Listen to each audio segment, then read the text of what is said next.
Hello friends, जय जगन्नाथ। आपने केमी अच्छा? तो आज गोटे नुआ जगह को जाऊँगी आ बहुत दिन पर वीडियो पुणी बनाऊँगी। तो चलते मुझे से जगार पहुँचिकी जगह ना कहूँ जगह आपको केमी लगुच तो मतलब निश्चित कमेंट्स में कहे।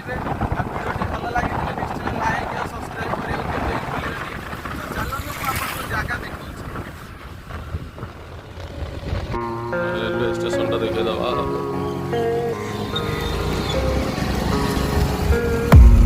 I don't really know what comes next. I'm just doing my best, even though I'm so stressed out.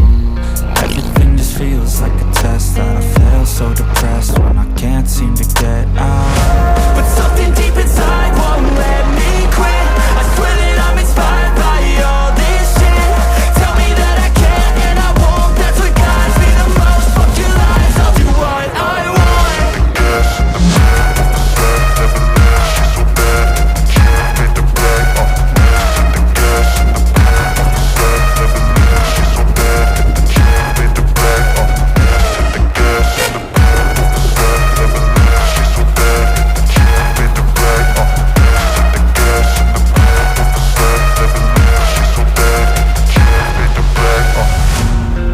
By thirst, I'm inspired by worth. I desire your worst, so you can just hide while I work. I ain't tired, you first. I'll write a second, third verse about the lies you go disperse. You never did shit, I know it hurts. Something deep inside won't let me quit. I swear that I'm inspired by all this shit. Tell me that I can't and I won't. That's what guides me the most. Fuck your lies, I'll do what I want.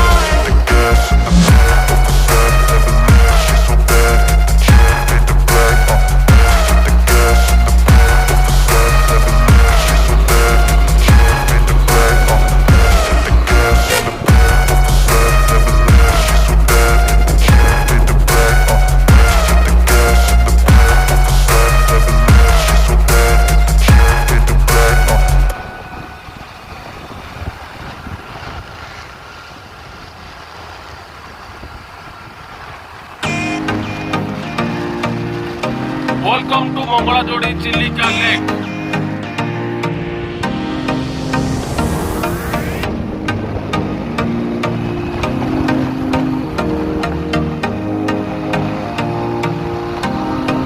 आते आते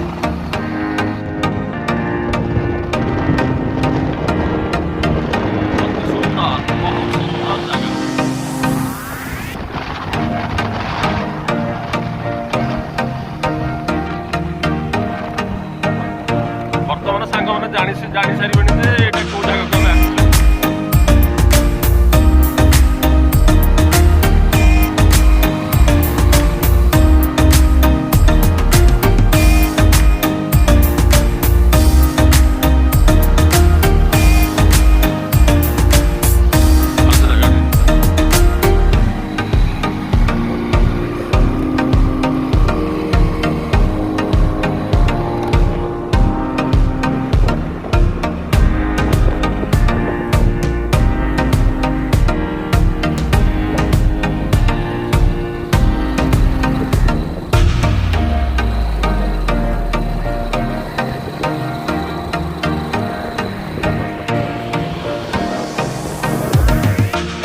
जगह केवल शीत दिने बहुत बढ़िया नुहे कारण बढ़िया जिन देखा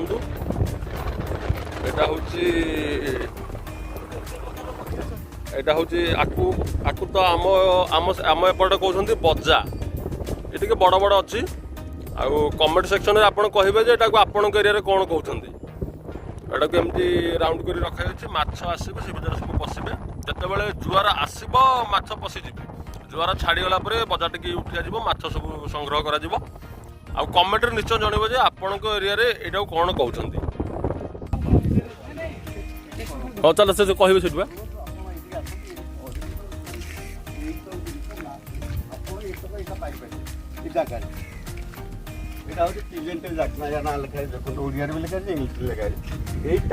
टेलटा लंबा रुहे यहाँ अंडा दवा टाइम नॉन ब्रीडिंग ये तो एबे अछंती आज्ञा देखले ना। हां एबे अछंती एटा अंडा दवा टाइम जदो सरी जीवो ता छुआ तेल बडे जे टेलटा करि दियो। अच्छा कि दाव टेल पाइबेनी एई टाइम हेला माने ता ब्रीडिंग टाइम आसले टेलटा एटा ब्रोनचिन जाकना देखो yellow bittern cinnamon bittern black bittern spot billed duck ये सब देखा आप पाइबे ना गोटा जतक अच्छी बुझे अच्छा एबे ये जतक सब अछंती एठी आपण देखिया को एबे पाइबे पाइबे आउ देखो जोटा बाहर आसुंदी ये पर्पल हेरन से बड़ भी अच्छी से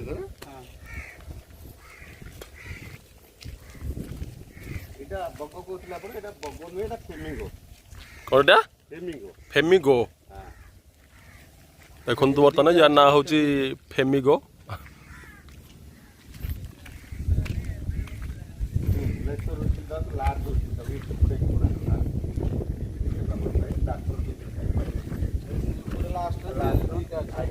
ट्राक्टर पाइबे पेलिकन देखो सीट को भी पाइबे आप देखा लंबा बेक ट्राक्टर वाला पाइबे यहीटा भी पाइबे किसी जिनस कि पाइपर आप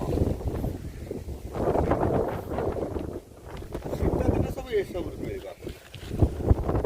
शीत दिन जो आप शीत दिन कहले सबुठ मिल आप सब शीत दिन ठंडा दिन आसंती किसी भी मिल आप पेरिगन खाई କିଛି ତ ମିଳିବ ତ ଟାୱାର ଉପରକୁ ଚାଲ ଯା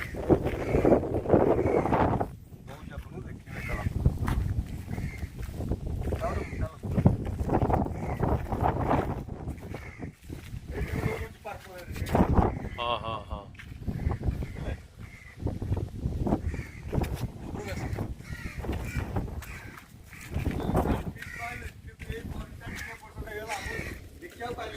हाँ हाँ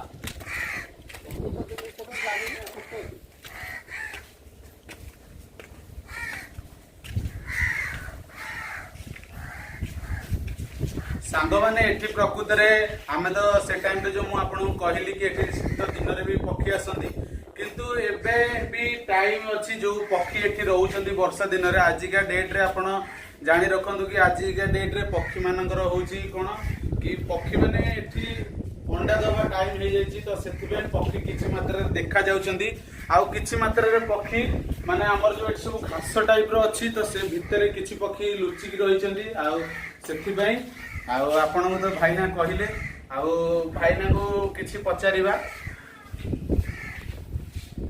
मैंने आज आसलु गोटे जगह को बुलिया पाई तो एक्चुअली से जगार आज एठी बहुत सारा पक्षी बुलती तो देखिपे ये बोर्ड रे जिते सारा पक्षी देखुंत तो ये सब पक्षी ये सदा बेले आवेलेबल रुहती किंतु आज वर्षा एत मात्रा होउची इयाडे तो आम भाविलु कि वर्षा सीजन चली तो टिके जिबा बुलिकी आसवा कि पक्षी माने अछंती कि नाही तो एठिके आसथिलु एक्चुअली रे पक्षी एठी किछि देखिया को पाइलुनी आउ सेमिति खाली रे फेरिकी जाऊँ तथापि पक्षी देखी अछंती किंतु सेते मात्रा नांती कोउठी अछंती गोटे जोड़े ए भलिया सब पक्षी अछंती आउ देखि पारथिबे एठी जेतेबेले पक्षी रहउछंती तो एठी देखि पारथिबे डंगारे आपण एठी जुआडे चाहिबे भितरकु सियाडे जाईकी बुली पारिबे तो से भलिया सब सिस्टम अछि किंतु पक्षी को आम आज देखिलुनी आउ अल्प देखि पारथिबे सेठी गोटे पक्षी बसची तो से भली आसिलु आज देखि पारथिबे सीन टा किंतु बहुत बढ़िया थिला वर्षा पागु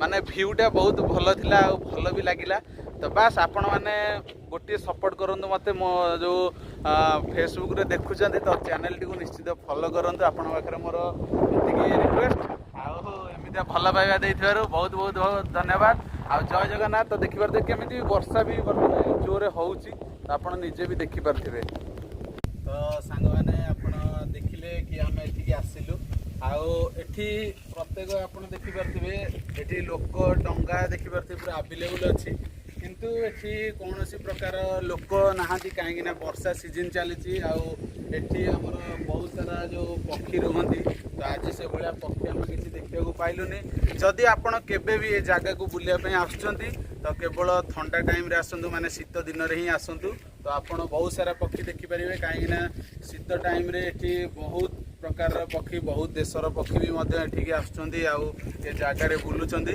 तो आपण भी आसंतु शीत टाइम रे आपण एठी केमिति पहुंचे मु आपण कहि दोछि जदि आपण खोर्धा पटु आसुचंती तो चांदपुर देई आपण आसी परिबे मंगला जोठी ଆଉ ଯଦି ଆପଣ ଉଗ୍ରତାରା ପଟୁ ଆସୁଛନ୍ତି ତ ଆପଣମାନେ ଭୂଷଣପୁର ଆଉ ଉଜୁଡ଼ା ଦେଇକିରି ସେ ଅଭିମାନପୁର ଏରିଆ ଦେଇକି ଆପଣ ଏଠିକି ଆସି ପହଞ୍ଚି ପାରିବେ। ତ ଆପଣମାନଙ୍କୁ ମୁଁ ଲୋକେସନ୍ଟି ଜଣାଇଦେବି। ତ ଏତିକି। ଆଉ ଯଦି ଆପଣମାନେ ମୋ ଭିଡ଼ିଓଟି ଦେଖୁଛନ୍ତି ତାହେଲେ ଭିଡ଼ିଓଟି ଭଲ ଲାଗିଲା ତାହେଲେ ଚ୍ୟାନେଲକୁ ଲାଇକ୍ ଆଉ ସବସ୍କ୍ରାଇବ୍ କରନ୍ତୁ। ଜୟ ଜଗନ୍ନାଥ। ଆମର ଯେଉଁ ବ୍ୟବସ୍ଥା ହେଇଛି ତ ଆପଣମାନେ ଯଦି ଏ ଜାଗାକୁ ଆସୁଛନ୍ତି ବର୍ଷା ସିଜନରେ ଧରିନିଅ ବର୍ଷା ହେଇଗଲା ତ ଆପଣ ଏ ଜାଗାରେ ବ୍ୟବସ୍ଥା ମଧ୍ୟ ଅଛି। ଆପଣ ଏଠି ରହିପାରିବେ, ବସିପାରିବେ, ଉଠିପାରିବେ। ତ ସେଇଭଳିଆ ବ୍ୟବସ୍ଥା ହେଇଛି। ଆଉ ଏଠି ଯିବା ପାଇଁ ଆପଣ ମୁଁ ଦେଖିପାରୁଥିବେ ନମ୍ବର ବି ଦେଇଦେଇଛି। ତ ଆପଣ ଏ ନମ୍ବରରେ କଣ୍ଟାକ୍ଟ କରିକି ଏଠିକି ଆସନ୍ତୁ ବୁଲିବା ପାଇଁ। ଆଉ ବହୁତ ସାରା ପକ୍ଷୀ ବି ଦେଖିପାରିବେ। ତ ଆମେ ତ ଆକ୍ଚୁଆଲି ବାଇସ୍କୁଲରରେ ଦେଖିଲୁ ଯେ କେଉଁଠି ପକ୍ଷୀ ଅଛନ୍ତି। ତ ଆଜିକା ଡେଟ୍ରେ ବର୍ଷା ସିଜନରେ ପକ୍ଷୀ ଆକ୍ଚୁଆଲି ଅଣ୍ଡା ଦେବା ପାଇଁ ପଳାଉଛନ୍ତି। ତ ସେଥିପାଇଁ ତ ଏବେ ସେମିତି କିଛି ପକ୍ଷୀ ଯେଉଁମାନେ ଅଛନ୍ତି ତ ଶୀତ ଦିନରେ ଯେଉଁ ପକ୍ଷୀ ରହୁଛନ୍ତି ସେମାନେ ସବୁ ବିଦେଶ ବାହାର ଦେଶରୁ ଆସୁଛନ୍ତି। ଆଉ ଆପଣ ଜାଣିଥିବେ ଏଠି ଦେଖିପାରୁଥିବେ ଏଠି ବି ଦେଖନ୍ତୁ ଲୋକମାନେ ବି ଯେଉଁ ଯାଇଥିଲେ ପକ୍ଷୀ ଦେଖିବା ପାଇଁ ଆଉ ଏମାନେ ସବୁ ହେଉଛନ୍ତି ଏଠାକାର ମତ୍ସ୍ୟଜୀବୀ। ତ ଏମାନେ ମାଛ ଧରିବା ପାଇଁ ଯାଇଥିଲେ। ତ ଏବେ ଆସିଲେ ସେମାନେ। ତ ଆପଣ ଯଦି ଯିବା ପାଇଁ ଚାହୁଁଛନ୍ତି ତ ଯେଉଁ ନମ୍ବର ମୁଁ ଦେଇଛି ତ ଦେଖିପାରୁଥିବେ ଇଏ ହେଉଛି ତାଙ୍କର କାର୍ଡ଼ଟି ଅଛି। ଆଉ ଆପଣ ଏ କାର୍ଡ଼ଟିକୁ ନେଇକି ଯାଇପାରିବେ। ତ ଏଇ କାର୍ଡ଼ରେ ଦେଇଥିବା ନମ୍ବରଟି ମୁଁ ଡିସ୍କ୍ରିପସନରେ ଦେଇଛି। ତ ଆପଣ ଯାଆନ୍ତୁ ଆଉ ଏଠି ଭିଜିଟ୍ କରନ୍ତୁ। ଆଉ ଯଦି ବି ଆପଣ ଆସୁଛନ୍ତି ତ ଥଣ୍ଡା ଟାଇମ୍ରେ ଶୀତ ଟାଇମ୍ରେ ଆସନ୍ତୁ। ତ ଏ ଜାଗାର ମଜା ଆଉ ଆନନ୍ଦ ନେଇପାରିବେ। ତ ଭିଡ଼ିଓଟି କେମିତି ଲାଗିଲା ଆମକୁ ନିଶ୍ଚୟ ଜଣାଇବେ। ରଖୁଛି। କେତେ ସୁନ୍ଦର ଦୃଶ୍ୟ ଦେଖନ୍ତୁ। କ୍ୟାମେରାରେ ଏମିତି ଦେଖାଯାଉଛି, ଆଖିରେ ଆହୁରି ବଢ଼ିଆ ଭାବରେ ଦେଖାଯାଉଛି। ଏମିତି ଲାଗୁଛି ସତେ ଯେମିତି ସ୍ୱର୍ଗପୁରରେ ଆମେ ଆଜି ଆସିକି ପହଞ୍ଚି ଯାଇଛୁ। ପୁରା ଆକାଶ ଶେଷ ଯେଉଁ ଦୂରରୁ ଦେଖାଯାଉଛି ଆପଣମାନଙ୍କୁ ଦେଖିପାରୁଥିବେ ଆକାଶ ପୁରା ସରିଛି ସେଇଠି, ସେଇଭଳିଆ ଲାଗୁଛି। ଏ ଦୀପୁ, ଆପଣମାନଙ୍କ ଦୀପୁ ଟିକିଲି ଏକ୍ସପ୍ରେସର ମାଲିକ। ଆପଣମାନେ ଦେଖିପାରୁଥିବେ ଇଏ ଆମେ ଆସିଥିଲୁ ଆକ୍ଚୁଆଲି ପକ୍ଷୀ ଦେଖିବା ପାଇଁ। କିନ୍ତୁ ଏଠି ଶୀତ ଦିନେ ଆସିଲେ ହିଁ ପକ୍ଷୀମାନେ ବହୁତ ମାତ୍ରାରେ ଏଠି ହୁଅନ୍ତି। କାହିଁକିନା ବର୍ଷା ସିଜନକୁ ପକ୍ଷୀମାନେ କେଉଁଠି ବସିବା ପାଇଁ ବି ସ୍ଥାନ ନାହିଁ। ତ ସେଥିପାଇଁ ପକ୍ଷୀମାନେ ଏଠୁ ଚାଲି ଯାଇଛନ୍ତି। ଆଉ ଏପଟ ସାଇଡ଼ରେ ଦେଖିପାରୁଥିବେ ବହୁତ ସାରା ମଇଁଷି ଯେଉଁ ଲୋକମାନେ ରଖୁଛନ୍ତି। ତ ସେମାନେ ଚିଲିକା ମଝିରେ କେମିତି ମଇଁଷି ଦେଖନ୍ତୁ କେତେ ମାତ୍ରାରେ ଭିତରେ ସବୁ ଯାଇଛନ୍ତି। ସେ ଭିତରେ ତାଙ୍କ ଗାଧୋଇବା ପାଇଁ ସେ ଭିତରକୁ ଯାଇଛନ୍ତି। ଆଉ ସେପଟେ ମଜା ନେଉଛନ୍ତି। ଗୋଡ଼ ପାଉନି। ଆପଣ ଦେଖିବାକୁ ପାଇବେ କିନ୍ତୁ ଯୋଉଟା ଶୀତ ଦିନେ ଦେଖିବାକୁ ପାଉଛନ୍ତି ସେତେଟା ଦେଖିପାରିବେ। କିନ୍ତୁ ଆପଣ ଭିତରକୁ ଗଲେ ଆମେ ତମକୁ ଦେଖେଇ ପାରୁ 30-40 ପ୍ରକାର ଭେରାଇଟି।